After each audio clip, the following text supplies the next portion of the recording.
Hello listeners, I hope you're doing well today. Welcome back to my podcast. This is where you can do plenty of listening in order to improve your English, because listening is a vital part of the process. You have to listen, the 5 L's. Listening. You have to do plenty of listening and generally get used to hearing natural English as it is spoken, and my podcast is here to help you to do that. In this episode, Amber and Paul are back on the podcast. In case you don't know, Amber Minogue and Paul Taylor are my friends who've been regular guests on this show for many, many years. They are both stand-up comedians from the UK living in Paris, like me.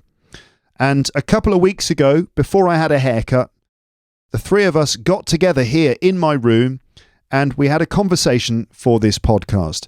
We didn't plan the topic in advance, okay? In fact, well, to be fair, I did have a plan, but I just didn't get to the plan. We ended up talking about something more interesting than what I'd planned. So essentially, you're going to hear a lot of spontaneous, natural speaking, a totally natural conversation that moves from one thing to another thing in the most natural way. We're not slowing down or trying to use the easy words. This is just how we speak normally when we are together. And as you will notice, sometimes I try to explain things or clarify things as we go. I try to stop the conversation sometimes to try and clarify what's going on to help you. But still, it might be difficult depending on your English level. If you like, you can think of this as a kind of listening test. Can you follow what we're saying? And can you keep up with all the changes in the conversation? If you don't understand everything, that's all right, but I encourage you to keep going and keep listening. You'll see that the episode title is Toilets, Titanic and TikTok, which gives you a general idea of what we talk about during the conversation. We didn't have a lot of time, so I just pressed record, and then quite quickly we found ourselves, first of all, talking about toilets. I think that's Paul Taylor's fault. So there's a good 45 minutes of us talking about toilets. And by the way, in British English, the word toilet means both the room and the thing in the room that you sit on. They're both called the toilet. In American English, the toilet is just the thing that you sit on. And the room in American English would probably be called the restroom or the bathroom. Although when we go there, to be fair, we're not having a rest or a bath. But still, so the toilet in British English, it's the toilet. You go to the toilet, you sit on the toilet, you stand in front of the toilet, it's the toilet. Or the loo as well is another one. Loo, L-O-O, the loo, that's short for lavatory. So anyway, this is a conversation about toilets, okay? And we talk about what people do in the toilet, on the toilet, near the toilet, even above the toilet in some cases. So be ready for some rather specific and possibly disgusting details about this topic. I don't know how you feel about this subject. Personally, I find it quite fascinating to learn about this very private thing that we don't always talk about, except maybe when we are with close friends like this. For example, any women listening, do you know what happens in men's public toilets? And do you want to know even? I don't know, but do you know what goes on in men's toilets? And men, do you know what goes on in women's public toilets? I think we know what basically happens, right? But what about certain other unknown things? For example, why is there usually a much bigger queue at the women's loo? I'm not judging. I mean, it must be annoying for women. You want to pop to the loo and then there's a huge queue, whereas the men can just come and go as they please, it seems. Why is there always a much bigger queue for the ladies? And do men always stand up when they pee, or do they sometimes do it sitting down? And which one is actually easier or better? How do other people deal with public toilets, which can be dirty or messy? And in fact, why are they so messy, especially in the toilet cubicles? What are people actually doing in there? And have you ever argued with someone you live with about leaving the toilet seat up? Women often get frustrated with men who leave the toilet seat up. So, toilet seat up, toilet seat down. What's actually going on here? Why is that annoying? And who is right? Is it possible to settle this argument once and for all? So that's just a sample of the kinds of things we're talking about in this episode, okay? So brace yourself, toilet talk is coming with some specific references to hygiene and cleanliness, okay? So that's just a little heads up for you. Some potentially disgusting stuff, okay? Then somehow we go from talking about the toilet to talking about the film Titanic, and I think that will generally be less disgusting and less problematic. Although arguably what happened on the Titanic is much worse than what normally happens in the toilet. But, you know, I don't know your habits. I don't know your life. And then things get a bit more graphic at the end of the conversation as we talk about some weird, disgusting, and yet strangely satisfying videos that we like to watch on TikTok and YouTube. Okay? So that's just an overview of the subject. So, you know, some potentially, I don't know, disgusting stuff, but interesting stuff, I think, and entertaining as well. Hopefully you'll learn a few things. Okay, right, that's it for this introduction. So now here is an unedited talk full of tangents about tea, toilets, Titanic, TikTok trends, and more. And here we go. Okay, I think it's time to start. I'll just have to do that tea, the rest of that tea in the. Well, just what have you got to do with it? Just put the milk in and stir it. Yeah, I've got to fish out the tea bag. Yeah, that'll take a minute, won't it? Yeah, but everything's complicated. Why is it complicated? Because I've got a microphone in my hand. We've started. Oh, have you started? Okay. Yeah, I don't know how I'm going to edit into the beginning of this. Why did you already start? Why didn't you wait an extra 30 seconds to do the tea? Because I just thought I'll press record on that and then I don't have to worry about it. It's just one less thing to remember. Yeah. So what I'm going to have to do now is fish out the tea bag and put it in the bin and then put milk in my tea. That's right. We can talk. We can. Yeah. Well, I was going to ask you. We'll do the jingle. Amber and Paul on the podcast. I'll do the jingle. So I'll do the jingle now, but you won't be able to hear it. We know. You know, so it'll be playing. We'll just have to look at each other awkwardly. Well, you just let us know when the jingle's finished. Okay, here we go. Hope this is not too loud. Here we are. Amber and Paul are on the podcast. Amber and Paul are on the podcast. Amber and Paul are on the podcast. Amber and Paul are on another podcast. Paul's a very funny boy. His laugh I very much enjoy. Amber's got a lovely voice. If I could choose an accent, hers will be my choice. Yeah. That's the end of the jingle. Oh, the jingle is over. Amber, what's the situation? We're in the Pod Palace. Is that what we call it now? The Pod Palace? That's new. I haven't heard that before. It's a bit of alliteration for you. We're in Chateau Pod with tea. We got some tea. Which tea?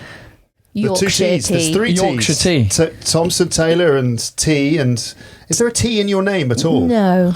Okay. No teas. Well, there's going to be a tea inside you, though, any moment now. Well, there is. Yeah, exactly. Easy. Well, not in that way. I mean, this tea. This tea. Anyway, it's not the beginning of a porno. I'm not talking. You're talking into the tea. I'm not talking into the microphone. I was about to drink my microphone. I can't multitask. Oh, dear. Welcome to the show, everyone. Welcome to Luke's English Podcast, everyone. Amber and Paul are with me, as you can see.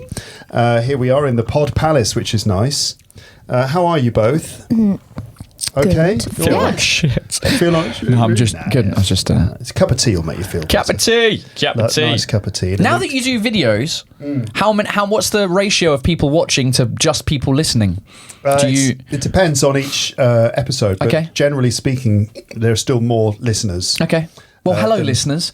If you're not watching this, we will try as much as possible to not make visual jokes. Exactly. And if something visual does come up, we have to use words to explain it. Not now, Paul. It's all getting a bit sort of fruity, isn't it, in the pod room today? It's spicy. Now that I've sat down, I can't put my zip up. You're going to have to explain that Paul just then pretended to undo his trousers. No, he did undo them. He actually did. No, I didn't undo the trousers. I undid my zip. The zip came down. But I don't think he was actually going to go all the way, as they say. No, the unbuckling should never happen unless you're sitting down and going to the toilet. That's the only time of the day when the unbuckling... Or do you pee unbuckled? Hold on a minute. What? What's going on? No, I feel like when we've lost them. I feel like when you're a man, yes, or I guess a woman wearing trousers with a belt. Okay. a human wearing trousers with a belt. There we go. I don't want to be gender specific. Yeah. I feel like the only time that you unbuckle and you unbutton your trousers is when during the day, is either when you're taking them off or putting them on, or when you're sitting down going to the toilet. Well, there are times. But some men, yes, they go to urinals and I don't know why they unbuckle and they undo their button. And they get their todger out and go for a wee. I'm like, why are you unbuckling? So what you don't understand is the way that some men, when they urinate standing up at the urinal, exactly, or in front of a toilet, if they're being accurate, or in a tree, whatever, that some guys unbuckle everything. They don't just do the zipper. Yeah, I don't have the answer to this heavy question. Load. Yeah, heavy load. Or big balls. Heavy load. Are they taking the balls out as well? Well, I don't know. No, because the thing is, if your balls are like constrained, it must have happened at some point where you're wearing a thing like you're going skiing or something, and for some reason the balls are tighter than they should be, and it cuts the flow of the urine. Oh, really? Well, the urine doesn't go through the balls. No, I know, but if they need there's a tube in there that is somewhere. I don't know. Scientific English on Luke's English podcast. I'm not sure about the way this episode has begun. I know, but I feel like because we don't have that much time, got to keep it in. We've got to just keep going. This is kind of a new rule-ish on my show. Normally, I do that for my rambling episodes, where if I've pressed record, too late, we have to keep going. Well, there we go. So that we just have to keep going now. I mean, we could technically go back and start this again and make it less rude. But we're not going to. No. We've set the tone. We can only go up. Exactly. I don't know. I think there's a lot of room down there. To go down, yeah, you're right. You're right. We could get worse. So, okay, all right. Well, should we carry on talking about that? I think there's a lot of room for conversation. I feel like going to the toilet is a topic that people don't talk about enough, about how and what's going on. Yeah, I feel like people just assume they do the way they do it is the way that it's done. And the thing is, as guys, we are fortunate because we see other guys peeing next to us. Well, girls often pee together, but in the same cubicle. Yeah. Let him finish his point though first before we go into carry on. Well, no, but then that's the same point. But so sometimes you see things and you go, "What? That's weird." Like there was a guy I used to work with. In my previous job, where on a break or something, a bunch of us would go to the toilet, and this guy would stand, and I'm going to do I said I wouldn't do a visual gag, but I will explain it. I'm standing, and he would undo the belt, which is dangerous because if you undo the belt, right, trousers could fall. Here we go. Paul's undoing his belt. Look, the risk of the urine falling onto the dangly bit of the belt that's in front is a high percentage. Yeah. So anyway, this guy would undo his belt, undo his trousers, and go for a pee with both hands behind his back. What? Was he a large man? He wasn't that large. I mean, either fat or did he have a large? No, he was just. I don't. Some people hold the. It was just a weird. Now I've got to sit with the belt done up. Anyway.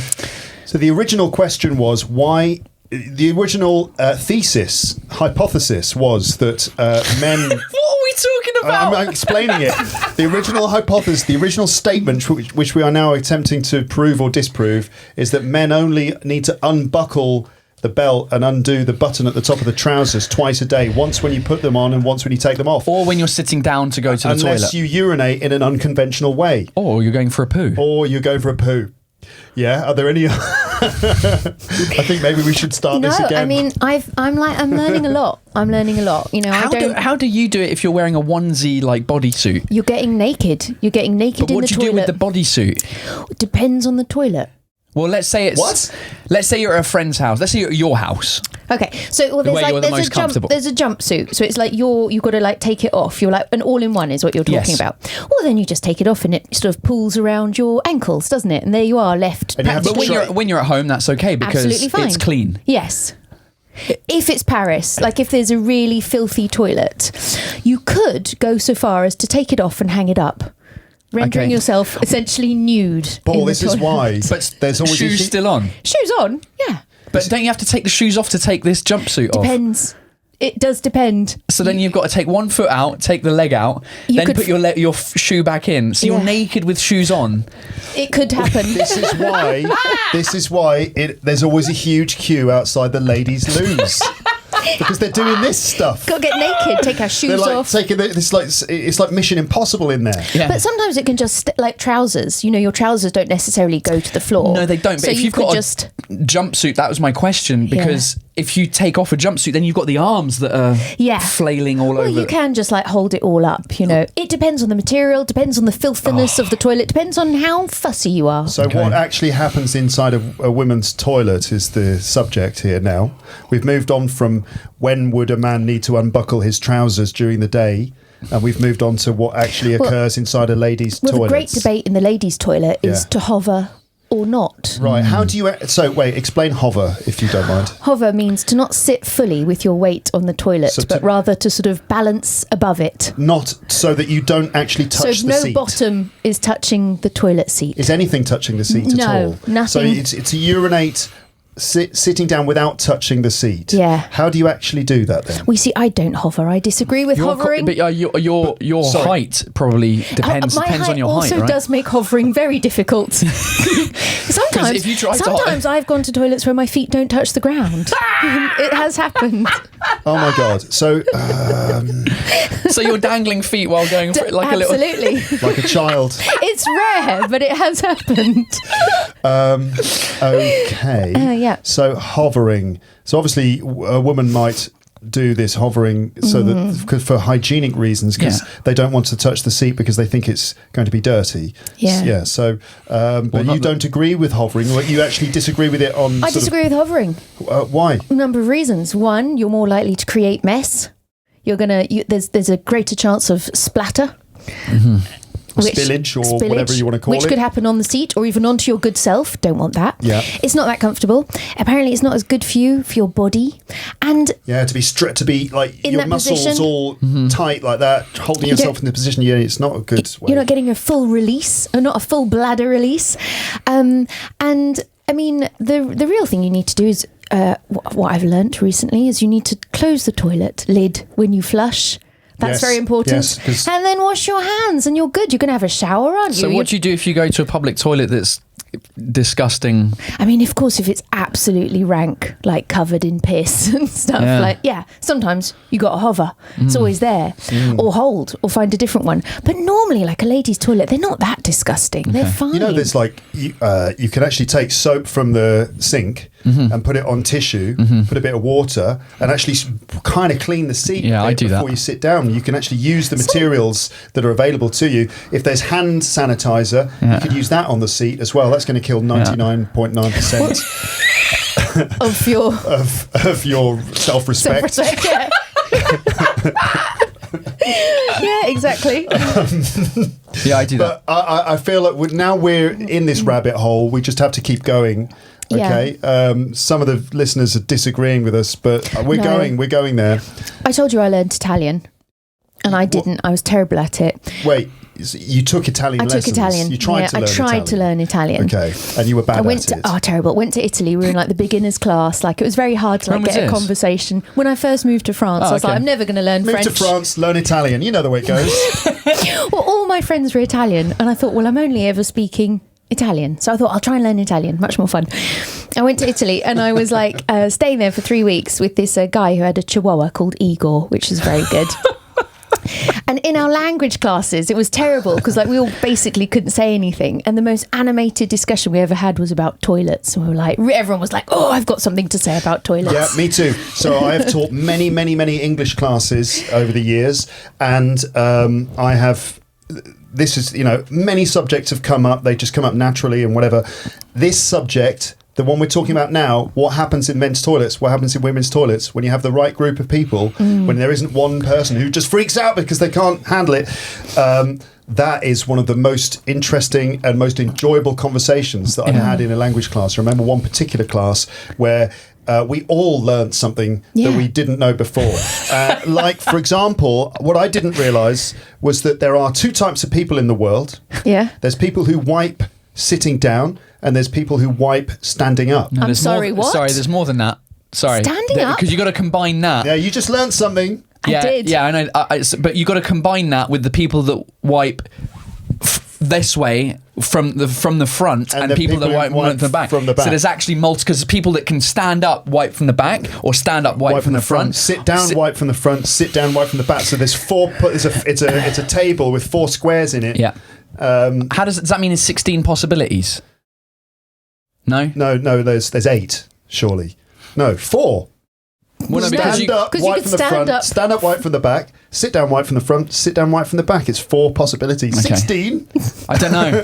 Maths not. No. Yeah, I know, but you know when they have those things, it's like there's like you go, there's like 4 different possibilities, and there's like there's 20,000 possibilities. You're like, what? What do you mean? I understood. There's only 4. Okay, I got it, but no. No, but I mean, it's fascinating. It is. Shall I ask if you're? No, I think that's enough. I think we need some mystery. I don't want to. It's gone too far. Paul, you have in the past in stand-up, I believe, you talked about the Spider-Man. Now, this is something that allegedly happens in the Ladies' Loos. Yeah. What is the Spider-Man? And Amber, can you help us understand this? Well, yeah, the joke that I had was about the hovering thing, where you're like hovering, but then sometimes your muscles can't. So then you're holding onto the wall at the same time. So it was, and it in my mind it looked like Spider-Man. There's never a way that the feet could come up onto the wall as well, so that you're just completely. I mean, that's next level shitting. That is. Yeah. That's next level. Yeah, well, sometimes you do go into the toilet and see the pee is splattered everywhere and you think, what happened here? Oh, Spider-Man. Actually, talking of Spider-Man, how does he go to the toilet? He's there in his onesie. And he turns up to the toilet and, what does he do? Well, he's got to take his mask off first. His head He's got to take the mask off. And then how does he... Is there a gap between his thorax and his... No, it's a one... It's just one piece, isn't it? Yeah, so I don't know where the zip is, but... Just out the bottom. Just out of the ankle. Just down the trouser and out of the ankle. I don't know if there was a guy I used to work with who used to get undressed. He was like, I need to get I have to be naked when I go to the toilet. Some people need to be naked when they go to the toilet. Yeah. And you worked with one of these people. I worked with one of these guys, and so we had this similar conversation at dinner one time. Yes. And it turned into him explaining how he would go to the toilet, because we were like, hold on, but what happens if you're on a train or something? He's like, no, naked all the time. We're like, hold on. Logistically, how does this work? What do you do? He goes, well, I take my shoes off, first of all. Yeah. And then like he would take each individual bit of clothing off, fold it up, and then put it on top of his shoes. And so the clothing never touches the floor. Okay. And then the very last bit he would take his socks off, put them on the pile, and then put his feet on top of the pile. But why would he need to be naked to urinate? I don't know, but not to urinate, to defecate. To defecate, yeah. To do a poo. To have a shit. To go for a shit. Yeah, and it was mind blowing. It was an interesting conversation to have over dinner, but it was. I was like, because I'd never met anyone like that, and I was like, but hold on, so because first of all he said he was doing that at home. I'm like, but what about public? He's like, yeah, I have to do that in public too. And he was explaining at one time he was on a train in Spain. On the plains where it rains, and he was describing this whole thing because he didn't want obviously to touch the floor, and so the shoes were the buffer zone from the floor to the rest of the clothes and him. But there is a point where he's got his feet with socks on are on the floor of the public toilet. Oh, there's a big danger of getting that horrible thing called wet sock. Yeah. That's horrible. That's like the worst thing. It's the worst thing ever. Even if it's just water that's on the floor after you've watered a plant in your own home, and then you get that wet sock is terrible. But wet sock when it's unknown liquid in a public toilet. Yeah. Well, it's not unknown liquid, is it? Well, it is, but it's probably going to be urine. You know, it's like people who go on aeroplanes and take their shoes off and put like the socks that they provide you. Sometimes, if it's a long flight, you get a little pair of socks. Only in business. No, you do get it in you get. What's the purpose of those socks? I think it's because you want to take your socks off and your shoes, and then they give you an extra pair of socks, so that when it might only be in business. You might be right. Yeah. They're not those ones that. But they're like really bad, like really horrific socks. Yeah, they're rubber. They're the worst socks. Yeah, but they're not those socks that prevent you from dying. Because you get a blood clot in your leg. No, they're not those socks. They're just pathetic token. Here are some sort of socks, like, don't complain about the service. We gave you socks. But then some people just still go to the toilet only with their socks on. And going for a pee on an aeroplane. Yeah. as a man is difficult. It's happened. Because if there's turbulence, the thing is like the toilet is so small and your head is like under the. So you have to like lean forward, like with your head back to try and pee on me. To try and pee in the thing because the ceiling is quite low. And then if there's turbulence, then you could like have to hold on to the edges. So then you've got no control over the todger, and so. Toilet floors are always wet in airplanes because they're also the little sink that they provide. You wash your hands and it drips on the floor, so it's probably a mixture of pee and water. Watered down pee. Why would you ever walk in there with your? I don't know if anyone does it barefoot. I don't know. I don't understand how some people live. I really don't. No. But also don't. Do some men sit down when they urinate? Is another open question. I do. Do you? 90%. I only stand up. We've had this conversation before. I already knew. I knew you sat down. That's funny. I didn't realise. They're good friends. That's how you know. It's a detail that stayed with me. I was like, I approve. And when you learnt that, what did you think? I approve. For what reasons? For the very good reason that you never have seat up in your house. And you never accidentally, in the night, sit down and there's no toilets below you and you're just falling in. Here's an interesting dilemma. You know the way women are usually annoyed at men that we leave the seat up? Yes. Why should why is it not annoying for us that we always have to lift it up and it's not always already up? Let's start this with what's the grievance about leaving the seat up? What's the issue with that? Okay, it's twofold. So, love this. So, one, it is very there's multiple reasons actually. So, one, it's very unfortunate if you don't notice, sit down, you're sitting on a rim, unexpected rim. If you don't notice, right, and you just end up sitting on the rim of the toilet, for example, at night when you're like, oh, I've got to go to the loo. Absolutely. Bang! It's cold and it's horrible. Cold and it's slippery. You might slip into the toilet. Also, even though you've lifted up, it can still be a little unpleasant there. There still might have been accidents. Even though you've lifted it up, you might have. There might still be spilled a little bit on the edge or something like that. Yeah, and you see, and now we've got to take the toilet in our hands. Right. So the first thing is that you don't want to sit on the rim, which could be slippery, cold, or dirty. The second thing is you don't want to have to touch the seat. And the third thing is really, there's three. Well, Threefold. really, you should have. Ideally, shut the whole lid. Yeah, that's true. The whole lid should be shut because otherwise you're just infusing your whole, as Sarah calls it, the toilet room with a sort of a vaporized fecal matter. Yeah, you're absolutely right. Basically, the conclusion is the top lid has to come down when the toilet is flushed. Correct. Because if you leave that up when you flush the toilet, bits of stuff do come out. You might not notice it, but stuff to keep the lid down. Both lids, everyone, okay? And you know what they've done in France? Instead of doing that, they've just built a separate room. That's why they have separate toilets here, because the people can't be bothered. What separate Well, because in England, all the toilets are in the bathroom. In the bathroom. There's no separate room to the toilets.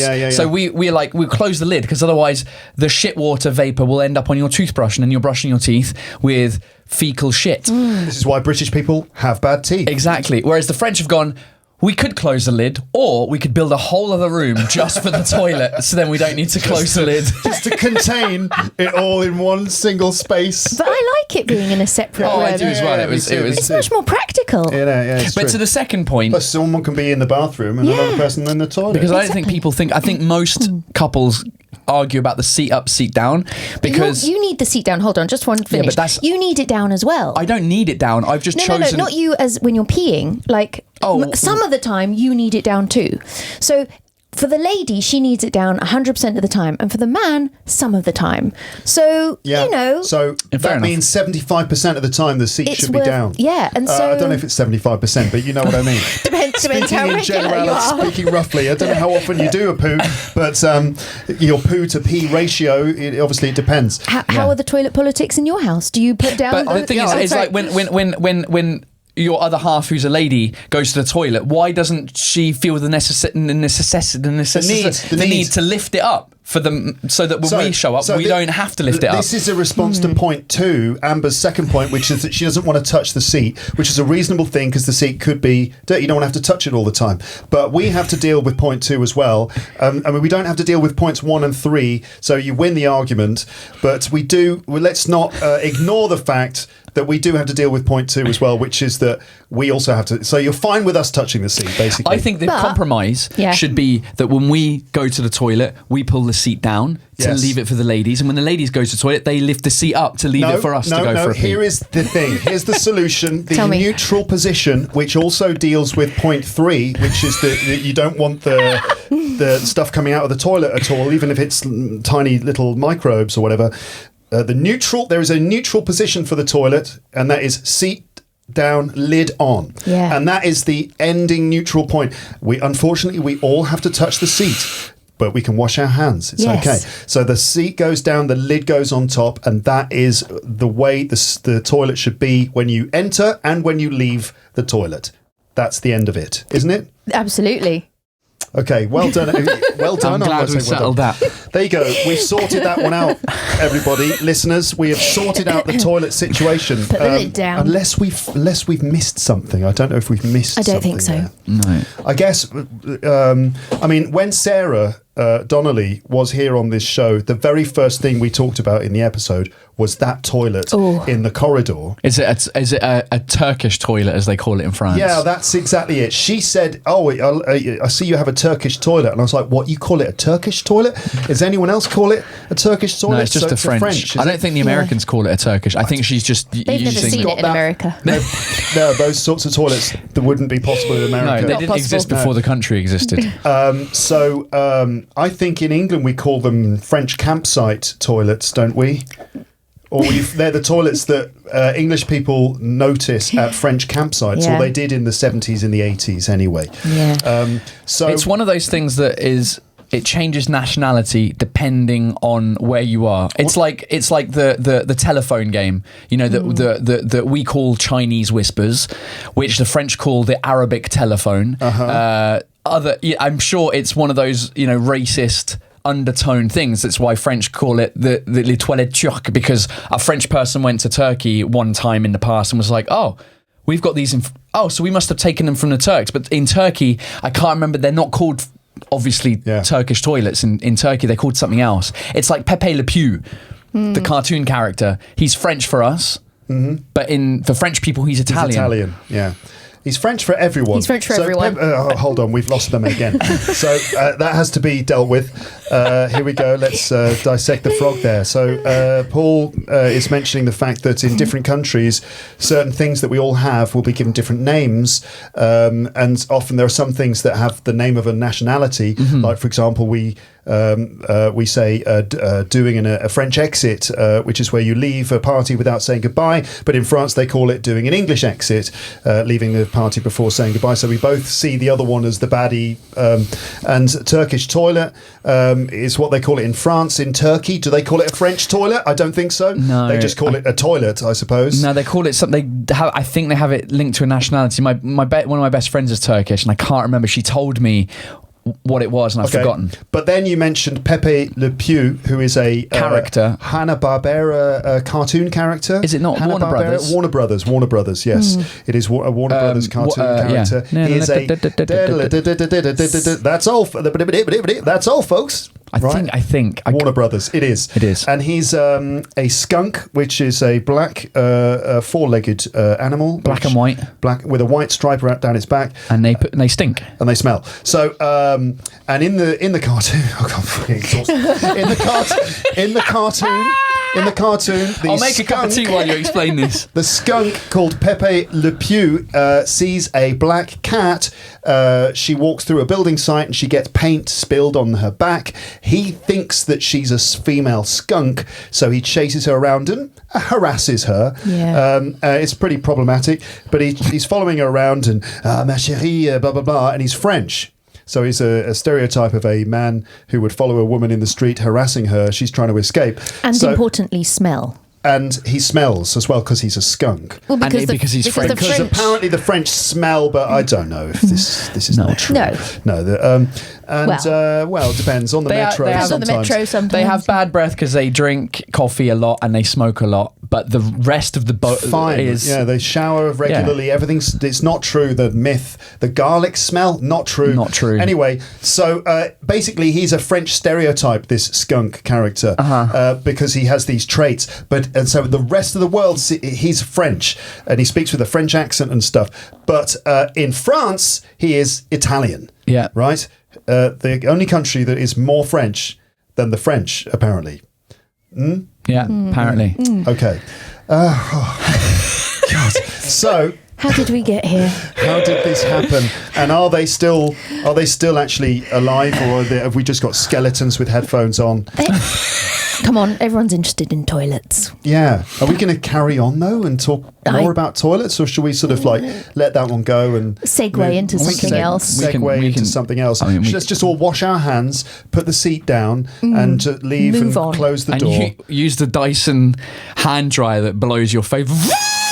Yeah. Where do you stand on washing and drying your hands? Do you always use the electric hand dryer? Do you prefer paper towels, or do you just not dry your hands at all? Shake and wave. What's your preference? It depends. It depends. Sometimes if the Dyson thingy's there, I'll use. When you say the Dyson, you mean the Dyson hand dryer that you drop your hand? It's made by the Dyson company, and it blasts and it sends out a blast of air, which sort of pushes all the moisture off your hands, and you only do that, and then they're dry. Yeah, that's what you mean. In theory, yeah. In theory, you do a 10-second, but that's probably the best one there is, because sometimes the ones you have to push a button, sometimes it's just like it's pathetic, isn't it? And you don't really get dry hands, so I just end up not drying them. If it's paper towels, I'll probably do paper towels. Okay. I watched a terrifying TikTok where someone put a petri dish underneath into all the different ones, like the different hand dryers, and then simulated just sort of when you just shake your hands and then they're going to dry on their own, and then sort of let it grow. Oh, it was disgusting. Wait. What do you mean? Run the experiment by us again. So, he took these little petri dishes. A petri dish is? It's like a little sort of glass dish, and inside it's got this sort of jelly in it, which encourages bacteria to grow. It like traps microscopic bacteria, and then it can grow, and you can observe it and test it and all the rest. Look under a microscope. So he took these little dishes and he took them to various different hand dryers, like in a shop, in a cafe, in a different sort of places, and there was different types of hand dryers. And then he did a sort of control, and then just one where he sort of just waved it around like he was. Oh, he waved it around in the air? Just in the air. Just in the air, like just that. Like in the bathroom, but just like waving it around as if you were doing like this, as if you were shaking your hands. I see. Not using a hand dryer. Right. Ah.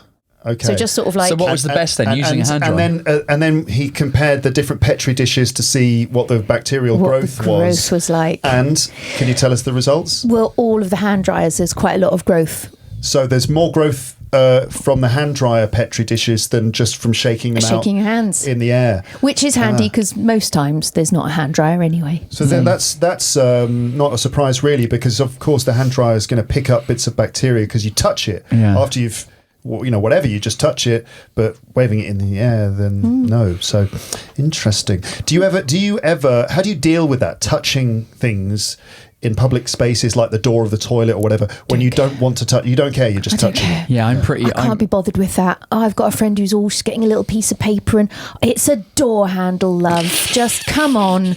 Yeah. Just wash your hands. Don't just like put your hands on your feet. Like, your hands are dirty all the time. Like, people think like door handles in toilets are more dirty. They're not. The metro's dirty, your phone's dirty, spaces are dirty. Wash your hands. Not got any time for all that. And even wash your hands. I'm kind of the same, and I think those little experiments that you see on TikTok or videos, where they get the blue light and they put the light over the thing, and you see like it's like, everything's dirty, but most of that isn't harmful bacteria. Yes. Like, it's not gonna, and your immune system is made on purpose so that you don't feel the effects of that. But I think some people watching those videos become really paranoid, and they're like, oh, I want to make sure. And it like, before the pandemic, I used to fly a lot to the US with my old job, and I would like. Is that your old job? Where was it that you worked? Did I mention that I worked at Apple? Apple, that's yeah. Of course, yeah. just in case you hadn't said that for the last 30 minutes. And I would be like really surprised at the amount of people using hand sanitizer. They all had their little bottle pre-pandemic, way before the pandemic. Yeah, like their little bottle, and everyone would be hand sanitizing everything. Or there must have been a campaign on US TV or something that made everyone like, we need to use this hand sanitizer. Hand sanitizer companies pushed a big advertising campaign where probably in American TV, it's kind of like, is this public information about health, or is this just a commercial for a company? Yeah. And it's sort of both, isn't it? Yeah. And so I like, that would be really surprising for me, because obviously I wash my hands, but apart from that, I don't ever use hand sanitizer. And then there was a whole like counter thing about that where it strips the natural oils and things of your skin. Anyway, I'm on the same side as you. It's like I'm not, most of the stuff I'm not really bothered. It only really affects me if I there'll be certain times, and I don't have an example where I do something with my hand. I'm like, oh God, I really need to wash my hands like now. But in the metro, like I'll hold the bars, no problems. Like I won't like open the door with my elbow. I do a bit of that sometimes. Depends how I feel. If it's a particularly greasy metro car, then I'll be like, nah, I think I'll just elbow this one. But isn't there a thing also that if you over-sanitize, if you overuse those hand sanitizers, that can actually lead to more aggressive forms of bacteria developing? Isn't that right? Because if you kill 99.9% of the bacteria, there's still 0.1% who's like, I survived. And then that 0.01% bacteria who survived the sanitization process multiplies. So then you've just got 100% hardcore bacteria. But no one lives in a sanitized environment. Like I think it's just psychological. Like you're fooling yourself that you're sanitizing in any real sense of the word. I mean, the best thing you can do is just wash your hands before all those sort of important things. But living in Paris anyway. Also, I mean, like we've all got young children.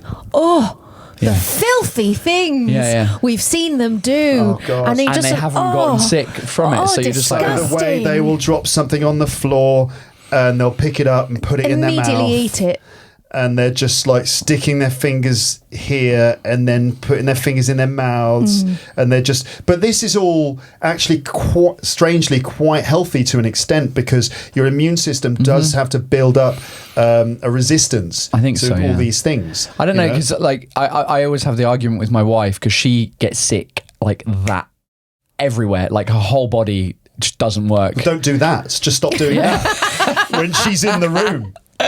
Stop clicking your fingers.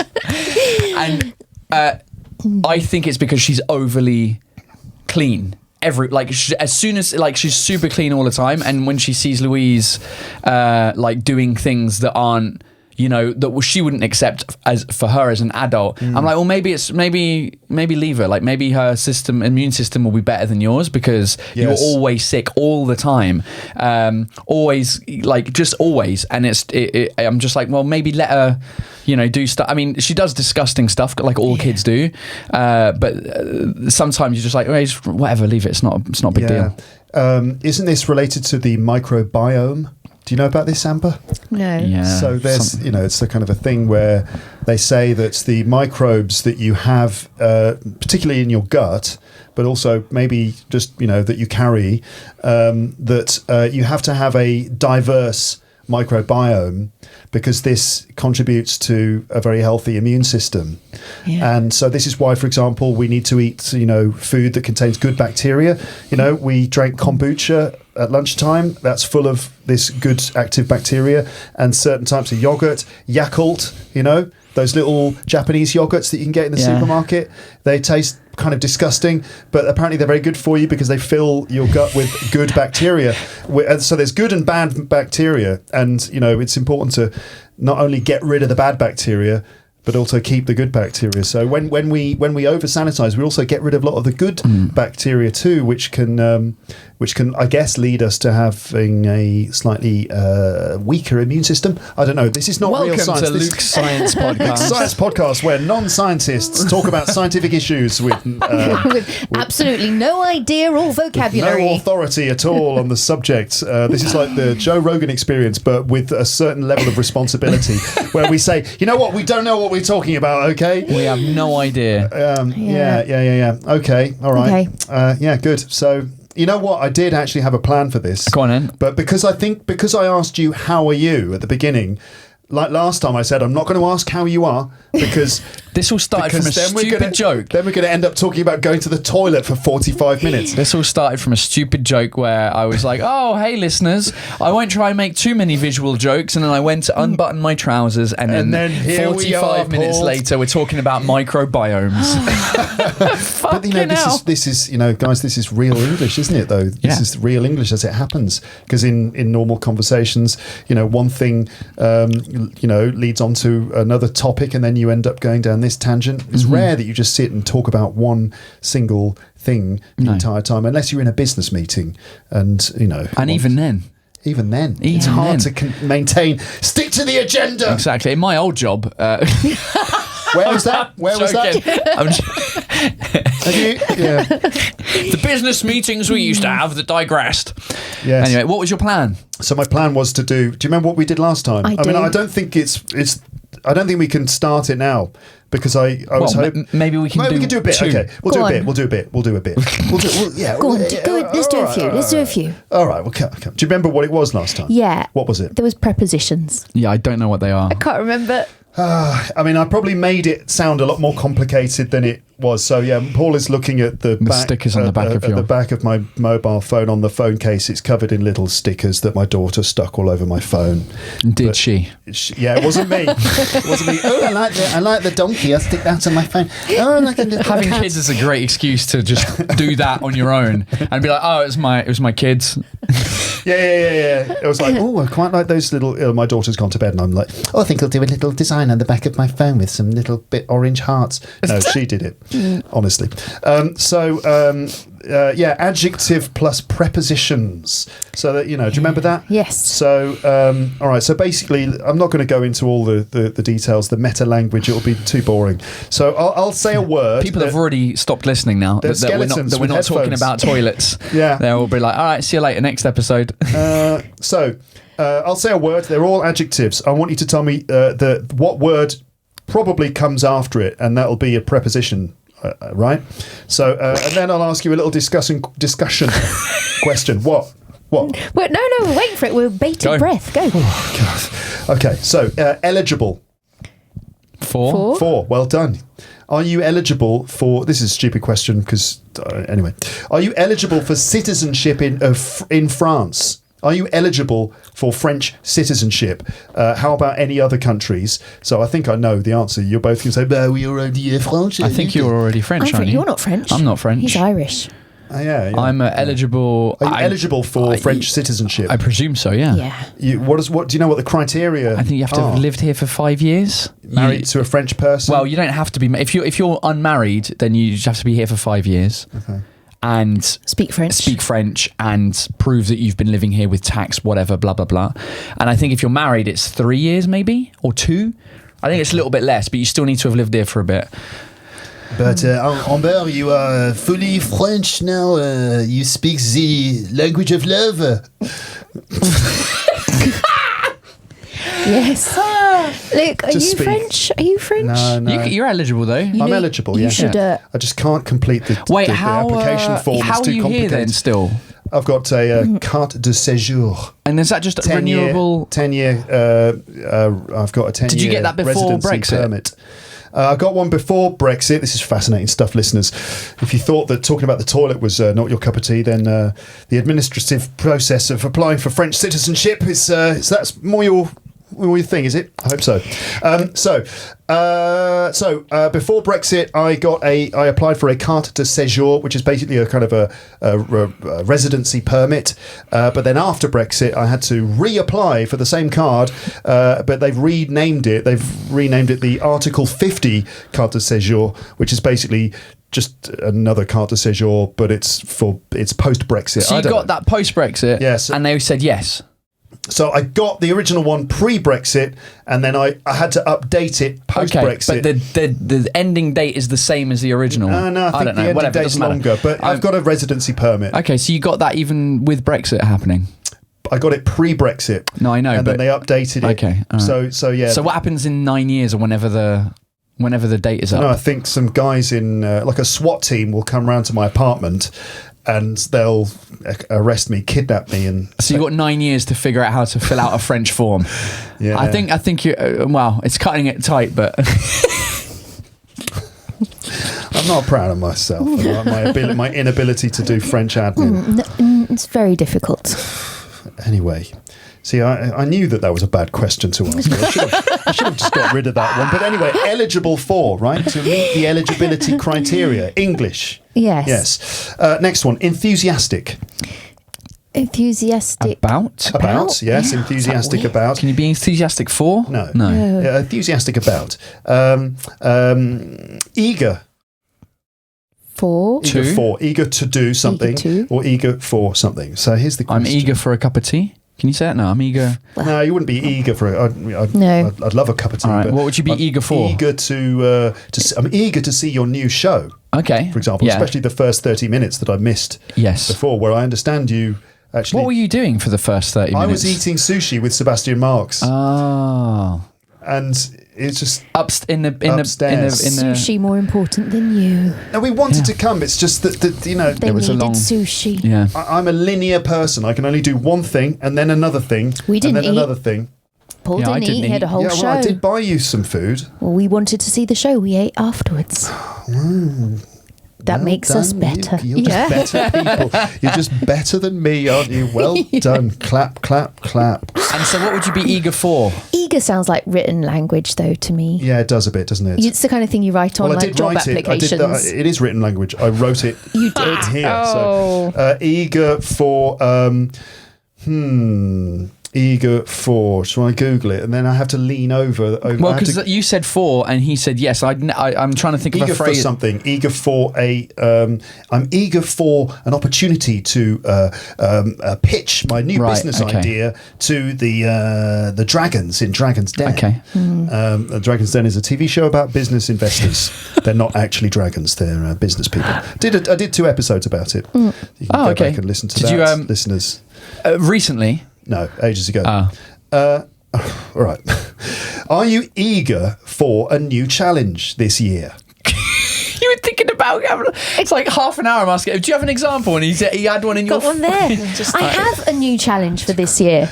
Go on. What is it? I want to see all of the museums that I've not been to. Wait, there are still museums you haven't seen? A lot. Just in Paris? Just in Paris. How many museums are there in Paris? There are so many. And I was like, okay, this year, 2023, I'm going to see them all. Are there 100? Or more? There are more I'm considering museums and monuments. There's more than 100 in total. Yeah, but are there more than 100 that I've not seen? No, I think there are less. But there's still a sizable amount. Yeah. There's a sizable amount. Anyway, I'm going to see them all. Are you still doing your tours? Yeah. Tours with Amber, everyone. If you come into Paris, tours, yeah. Go and look up Amber. You get the best accent in the city and the best information in the city. I mean, that is why I was getting so excited about my Martyr podcast last night. I was like, oh, this can be so good when I go around the Saint-Chapelle. Yeah. Oh, it started raining. I've just opened the window. I'm on my fucking bike. So I've opened the window because I feel it's a little bit warm, and also I've got flushed cheeks, which does happen. And also the window's got condensation. We can do the Jack and Rose thing off of Titanic, you know, where they're making love in the car, and then goes up on the window like that because it's so You've seen Titanic, right? I've not seen Titanic. Fuck off. I've not seen Titanic. You've not seen Titanic? No. Amber, I know. What do you mean you haven't seen Titanic? I just didn't get round to it. What do you mean you didn't? I don't know. Luke, you've seen it, right? Yes. Okay. I know. It's one of those things that I'm like, how come I've still not seen it? And now I don't know where to see it. Where is it? Is it on Netflix? It's at the bottom of the sea. Spoiler alert. What? You ruined it. Amber. I know. Oh, we need to watch Titanic. I mean, we're going to have a Titanic watching party then. To be honest, the best bit in the film for me is what I just described. Well, there's the bit with the hand on the window But there's also the bit when the boat splits, sinks, and the boat sinks. That's clearly the best bit. Yeah, but there's a bit where the back end of the boat is going up like that, and one bloke falls off and hits and he hits a barrier as he goes down, and it's like his body's falling, and he hits a barrier, boom, and spins off like that. It's computer generated images, but the thing that bothers me about the way that he falls, he just falls like this, like he's skydiving. Like if you fall off the top of a ship that's sinking into the ocean, your legs will flail. Like would they? They would. When you're falling, your legs naturally flail because you're trying to, because it's so weird to fall. But he just falls like this. Well, like maybe he's just he's like in shock. la la la, and then he whacks his head off a barrier and spins into the water. That's the best bit of the film. I heard an interview with this guy who survived the Titanic. Yes, he was like at the bit, it was like sinking into the sea, and then he sort of just jumped in, and he was describing, because the water was so cold, just these sort of frozen sort of cubes of ice, and there were bodies and just inside them. Yeah, terrible. But he survived, and he carried on working on ships. I think I might have seen that interview. There's some on YouTube. I listened to it on Criminal, that podcast. No, I don't Phoebe know. Judge. Oh, such a good podcast. Oh, really? What else is there apart from Netflix and Prime? There's Canal I Plus. don't know. See, if it's not on Netflix, I can't watch it. Disney. I feel like I've seen Apple it. There are TV. so many iconic moments which I have seen.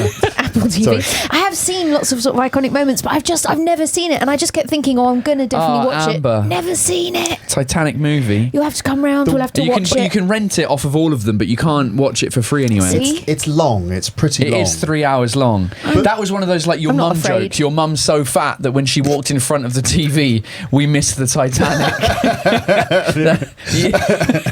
Listeners, I think you must have talked about your mum jokes. Mum is so fat. No, I've never told those. You've never. jokes. Okay, No. there's a series of jokes in the UK and in the US, which is your mum is so fat. And How then, fat is she? Yeah, and then you create a scenario afterwards, and one of them was when she walked in front of the TV, we missed the film, The Titanic. The entire film. Yeah. Just got that. There's a whole series of jokes. Because she was walking for 3 hours. She was walking for 3 hours.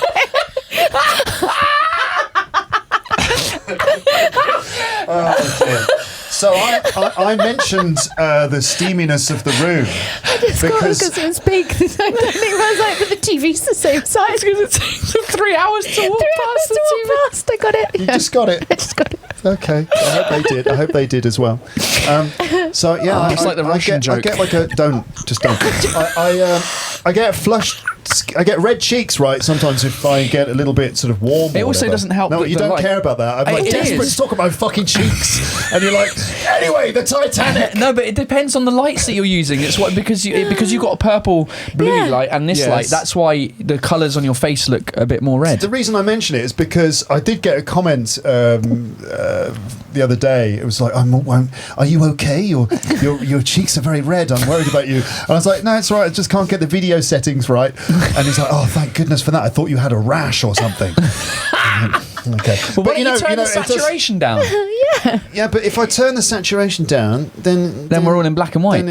Then there's this. We don't want this, do we? No, we don't want that. It's all black and white now. It's like a sad French film. Just a French film. You Yeah, don't need or a to. French film. Yeah. Maybe there now. There There like we that. go. Yeah, okay. It's because you're using a webcam. Yeah, I know. That's Yeah. all right. Well, Because I'm using a webcam. right. I don't want. That's why I don't I know have. what to buy I you for don't have a Christmas. serious skin disease. I don't have angina or whatever. I've just using a webcam and I'm English. Oh, that rain. Oh, horrible. Okay, all right.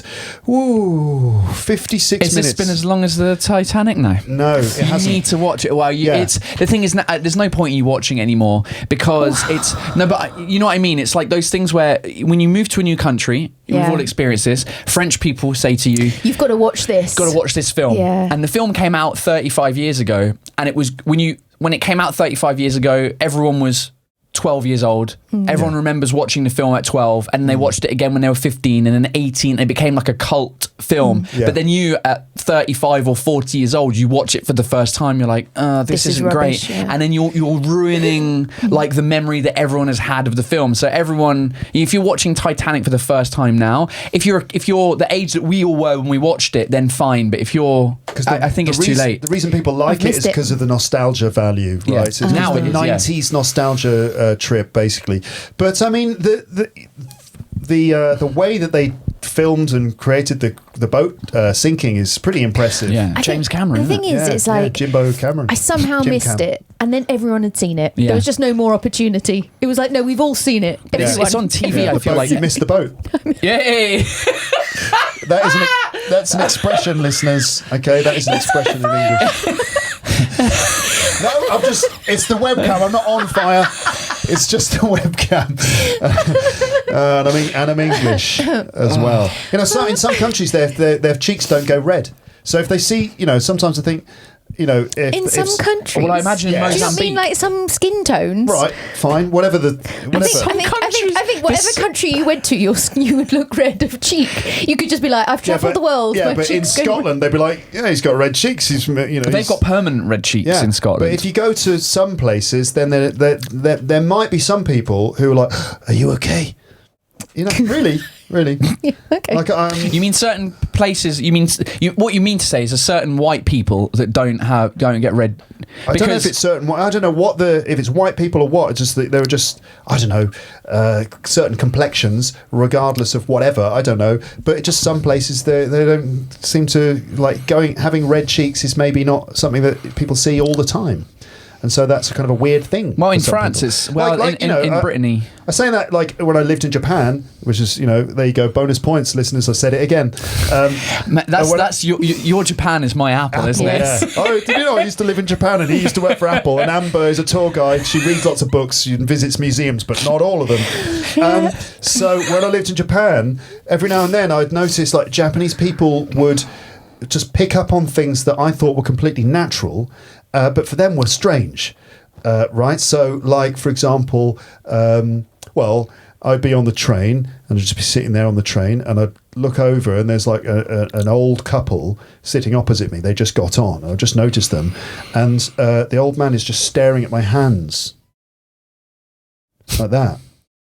Right, and this is it's not just me. This is like a thing. You get stared at and stuff, and people don't realise they're doing it. Just like staring at my hands, and then just sort of like moving up to my face, and then back to my hands again. And I'm just like, what? Have you not seen hands like this before? What is it about my hands? And teaching kids classes in Japan, the kids would all climb on me and grab my nose. They'd all be grabbing my nose like that. Children in other places don't do that. They don't do that in other places. No. But in Japan, they would all come and grab my nose because obviously I had a funny nose. Because maybe I just have a funny nose, but also. But so I was looking at your hands. Why were they looking at your hands? You never got exactly because I think that I don't know. They just probably thought he's got his long hands or big hands. I wasn't like sitting there with my insulting the guy with my fingers. I was just sitting there, and I'd often notice people just sort of staring at me like that without even realising they were doing it. Not just paranoid, but it's just because for a lot of people, who don't see people from other places, it's kind of a bit strange for them. But what's interesting is that we now have, I wonder whether that's still the case because less so. We've got with social media, with all of the internationalization. I can't speak. Globalization. Yeah. Let's just do that of like TV and film. Of we know with Squid Game, it's like it's a Korean show. Yeah, so we've all seen Korean people like a lot more in the last 10 years. But say 30 years ago, that was not the case. Yeah. And this guy, and I remember it, the guy staring at my hands was an older man. Yeah. So he's not the sort of guy who's on YouTube looking at videos of but I feel like back then English people's hands, which someone's got to set up a channel. Maybe I should set up a YouTube channel of just like hand videos, just for that one guy who, to be fair, may not be still alive. Although the Japanese do live a long time, famously. Yeah. Sorry, you were saying. It's because they sit down when they shit. Yeah, they squat down. It's the healthier position. Yeah, they've got the squat. I don't know what I was saying. Yeah, neither do I. I was saying, but back then, even back then, like most of, a lot of films that were global were American films with white people in them. So it's not like, because I know what you mean. We went 5 years ago, and there was still you could definitely tell when you went into certain places that were a bit more secluded, that people would look at you like, because they've never seen a white person before. Yeah. But I had never seen a Japanese person But I know what you mean. It was just like I don't know when the first Japanese person I ever saw in real life was. It was probably when I was 12 or 13 or something. Maybe even later. But when I saw them, I wasn't like, I've never seen your like before. I've seen them on TV. Like it didn't. Yeah. It wasn't. So I'll go back to my original statement. There are some people in some places who, when they see other people from other places, are fascinated because they, or not fascinated, or they're just sort of like, I don't know. I would probably get that if I met an NBA player. Alien. If you met an alien from Mars or Jupiter or one of the other planets, then maybe. But human race, I reckon an NBA basketball player. Really tall. Yeah, because the thing is, because when you watch the NBA or you watch basketball on TV... They're quite small, aren't they, because they're on TV? Well, they're all the same height. Yeah. So you don't see the difference. That's the thing, you don't see the difference of how they look. Except when there's one little guy, because sometimes in like some NBA teams there's like a normal sized guy who's just really good. Yeah, I think he was Japanese or Chinese. Yeah, there's a few of those players. But yeah, so basically when you see them in a game relative to each other, they're all pretty much the same size. Yeah. They look normal. But if you met an NBA star in real life, I would love to. Oh my god! Yeah, I think they'd stare at their hands for a while. Yeah, so big. Yes. Do you have anything to add to this, Amber?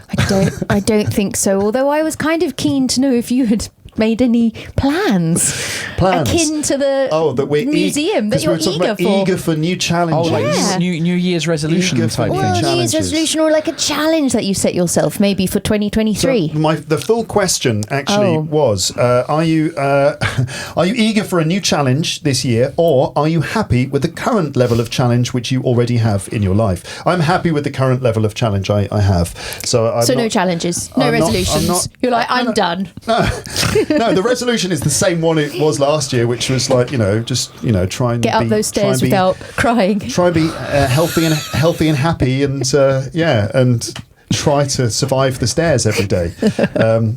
That's my continual resolution. It doesn't matter what date it is. Yeah. My approach to life remains more or less the same. Okay. Yes.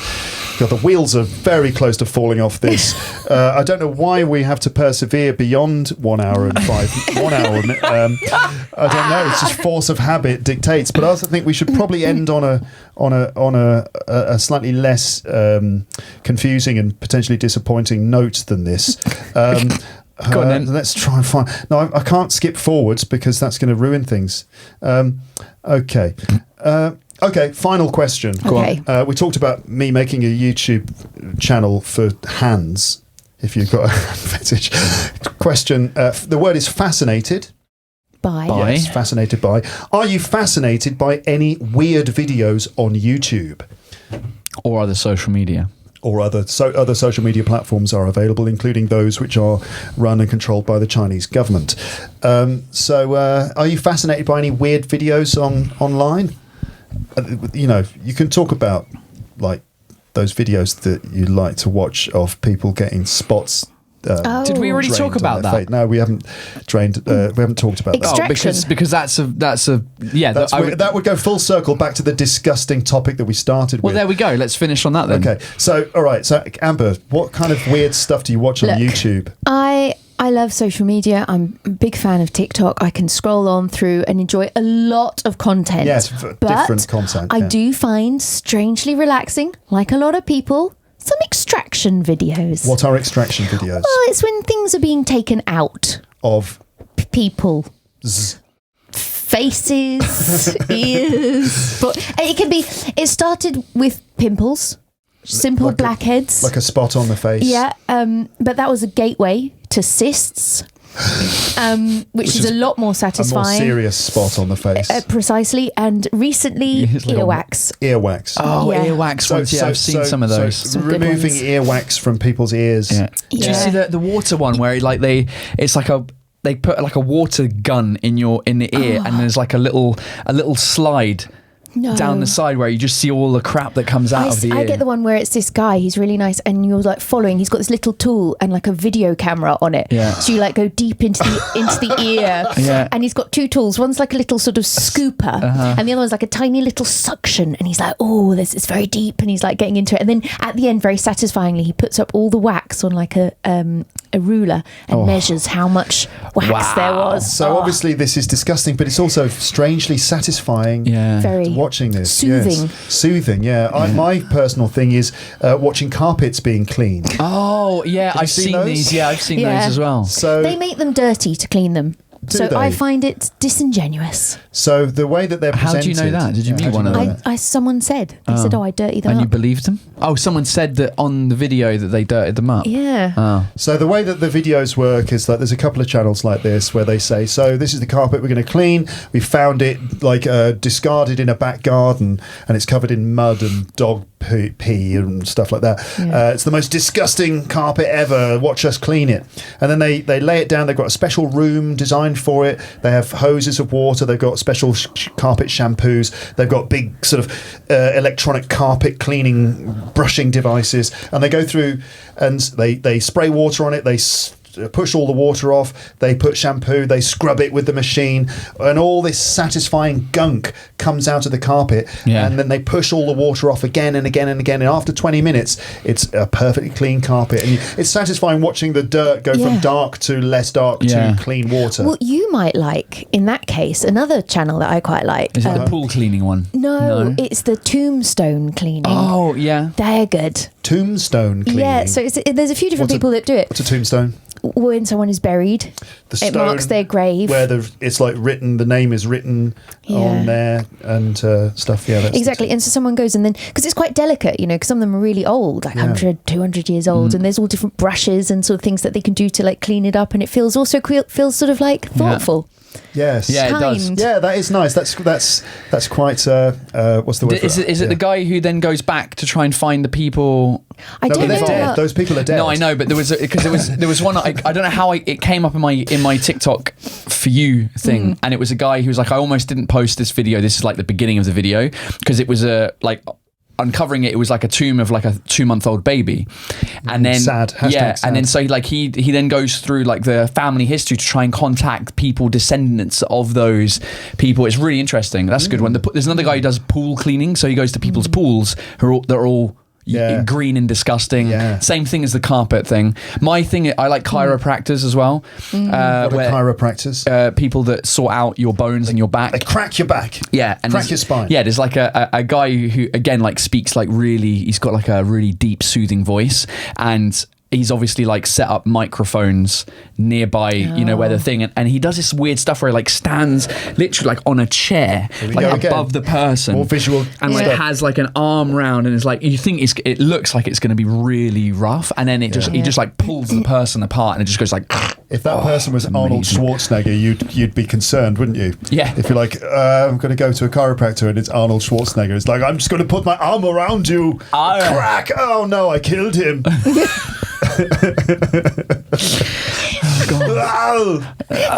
That's the noise that your back makes when it cracks. And there's also, this is the final thing, there's also the cleaning the horseshoes. Cleaning horses' hooves. Or cows. Cows' hooves. Oh yeah, hoof cleaning. Hoof cleaning. Where they like scraping it and like almost grating off the layers. Scrape like all the dirt out. They cut the hooves and make it all clean, and then they put a horseshoe, a metal horseshoe on there. Oh, wonderful stuff. Yeah, you realise they got nails just like us that grow, and then you have to cut the nails. Yeah, and you think, oh my God, they're hammering long nails in. Yeah. And it's like, it's okay. It's just like a big, thick, the hoof is just a big, thick nail, isn't it? Hoof or hoof? Hoof, I would say. Hoof. Okay. Yeah, hoof, I would say. But I know that some... No, I say hoof as well. Yeah. But I've heard some people call it like a horse's hoof. Yeah. Is that, I think that's American English, do you think? No, I've heard English people say hoof. Yeah, okay. Hoofter. All right. Okay. Did you just stop recording? Oh no, I thought you just stopped. I thought that was the end. That's it. Goodbye. No goodbye. I said it was the last question, and I'll have no more from you. Okay. Oh yeah. According to Colin, hoof. That's the Colin's dictionary. Okay. It doesn't even mention hoof. Maybe it's just like a non-standard pronunciation or something like that. Well, it's like bin and bean. Have you been to the shops? Have you been to the shops? No, it's different. Hoof and hoof. No, that's different because bean is a auxiliary verb. It turns into a weak form when it's said in a sentence. Have you been to the shop? So hoof and hoof. All right. Hoof is not just like a reduced form of hoof. Right, have you seen that film? Have you seen that film? Have you seen that film? Yeah, I would say that's not a reduced form for fluency. That's more of an accent thing. Right. But like, hoof and hoof. I think hoof and hoof and seen and sin are the same things. Yes. Like when I lived in London, everyone said, "Have you seen it?" And then when I moved up to the Midlands, kids were saying, "Oh, I've seen it at the cinema." I'm like, "What? What?" And then that's just an accent thing. Sin City at the cinema. Sin City at the cinema. Yeah. Oh dear. So there we go. All right. How has this been for you two? Can you give a quick sort of review of this episode at the end here? I mean, enlightening. Enlightening. Yeah. We learned. Did you learn something? I learnt. I've experienced all sorts of wonderful things. We've covered a variety of invaluable. Very important topics that you're not going to hear anywhere else except for on Luke's English podcast. Thank you, guys. Anything to add at the end? I was going to say it was in Lutening because we spoke about the loo. The loo in Lutening conversation. Woohoo! It's not just me. He does it too. Okay, listeners, thank you so much for paying attention all the way through to this very important lecture, this 3-person workshop that we've been doing here about the English language. Toilets, Titanic and TikTok. Wow. There's the title. Pretty good. I was going to call it Going to the Toilet with Amber and Paul. Oh. Toilets, Titanic and TikTok. Toilets, Titanic and TikTok. Okay. Going to the toilet. Oh, what's wrong Going with to that? the toilet with Amber and you're gonna have you're gonna superpose Photoshop our faces on I'll have a toilet with the Titanic sinking into it, maybe. I don't know. And all of us standing around, you doing this, undoing your zip. Yeah, you can take a screenshot of me. I anyway, don't know. all right. Well, thanks for having us on the It's podcast. always a pleasure. Seriously, thank you for coming and coming up all those stairs. And now raining. I know that's not my fault. Well, I'm going to blame you. Okay, that's all right. Thank you both again for your very important, merci very worthwhile contributions. Thank you very much for listening, everybody. Don't forget to like and subscribe if you are on YouTube. Otherwise, just have a lovely morning, afternoon, evening, or night. And we will speak to you again at some point soon. But for now, it's just time to say good bye. Bye. Bye. Bye. Bye. Bye. Bye. Bye. Bye. Bye. Bye. Bye. Just they didn't do the bye. Bye. Bye thing.